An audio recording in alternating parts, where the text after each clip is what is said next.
Brigadier Sakhawat সাহেবকে কেন সরানো হয়েছিল এখন বুঝতে পারতেছি। ওনার মতন একজন মানে সচেতন এবং শিক্ষিত এবং দেশপ্রেমিক মানুষকে সরিয়ে একটা ছাগলের বাচ্চারে দাঁড় করাইছে। কারণ ছাগলের বাচ্চায় যেন ওরা যা শিখাই দেয় সেইটা শিখে ভ্যা ভ্যা ভ্যা ভ্যা করতে পারে। তোদের যেন অপমৃত্যু না হয়, আকস্মিক মৃত্যু যেন না হয়, দোয়া করি। বাংলার জনগণ যেন দেখে যেতে পারে তোদের বিচার বাংলার মাটিতে হয়েছে, এই একটাই প্রার্থনা করি আল্লাহর কাছে।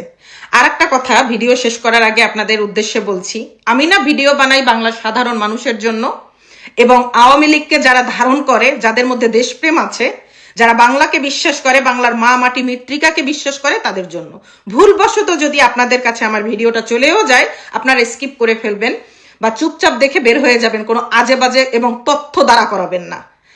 রুবেল হাদি নামক এক ভদ্রলোক আমার প্রিভিয়াস ভিডিওতে বলেছিল প্রতিহিংসার রাজনীতিকে না বলেন। ভাই, আপনার ওয়াইফকে যদি কেউ ধর্ষণ করে ফ্যানের সাথে ঝুলায় রাখতো আর আপনার সন্তানকে মেরে ফেলা হতো, কি করতেন আপনি? আঙুল চুষতেন? তা যার সাথে ঘটনাটা ঘটে সেই কেবল বুঝতে পারে, সেই উপলব্ধি করতে পারে। আপনি আমি অনেক লেস্কার মারতে পারি, কিন্তু যখন বাস্তবতাটা তার সামনে এসে দাঁড়ায় না, তখন আর মাথায় কাজ করে না। আজকে সাদ্দাম যদি সাইকো হয়ে যায়, তো এর জন্য কি সাদ্দাম দায়ী? মোটেই না, নট অ্যাট অল।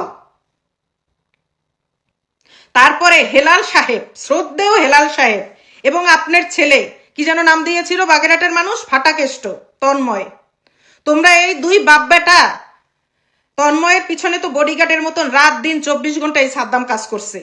তো তোমরা দুই বাপ বেটা একটু আর্থিকভাবে বা একটা ফোন কলে একজন ঊর্ধ্বতন কর্মকর্তাকে কি একটু সুপারিশ করেছিলে সাদ্দামের জন্য? দয়া করে আর বাগেরহাটের মাটিতে আপনাদের দেখতে চাই না। বঙ্গবন্ধুর সুযোগ্য কন্যা একমাত্র শেখ হাসিনা। বঙ্গবন্ধুর যেমন দেশপ্রেম ছিল, তারও এরকম দেশপ্রেম ছিল। শেখ হাসিনার মধ্যে কোনোদিন কেউ লোভ লালসা দেখে নাই। শেখ হাসিনা অরিজিনাল তার বাবার মতন বাংলাদেশকে ভালোবাসে। তার বাবা বাংলাদেশ দিয়ে গিয়েছিল, আর সেই বাংলাদেশকে উন্নয়নের একদম শিগরে নিয়ে গিয়েছিল শেখ হাসিনা। সেখান থেকে শেখ হাসিনাকে বিতাড়িত করে আজকে দেশটাকে ধ্বংসের পথে আপনারা নিয়ে যাচ্ছেন। শেখ হাসিনাও আজকে বুঝতে পারতেছে যে শুধু জুলাই সনদের এই সমস্ত কয়েকটা পোলাপানের কারণে না, এই আত্মীয় স্বজনের কারণেই শেখ হাসিনার কিছুটা পতন হয়েছে। সে শখ করে ওয়াকারকে বানাইছিল। ওয়াকার কি ভূমিকাটা রাখছে শেখ হাসিনার জন্য, সেটা তো শেখ হাসিনা নিজেই উপলব্ধি করতে পারতেছে। এই আত্মীয় লীগ আমরা আর চাই না।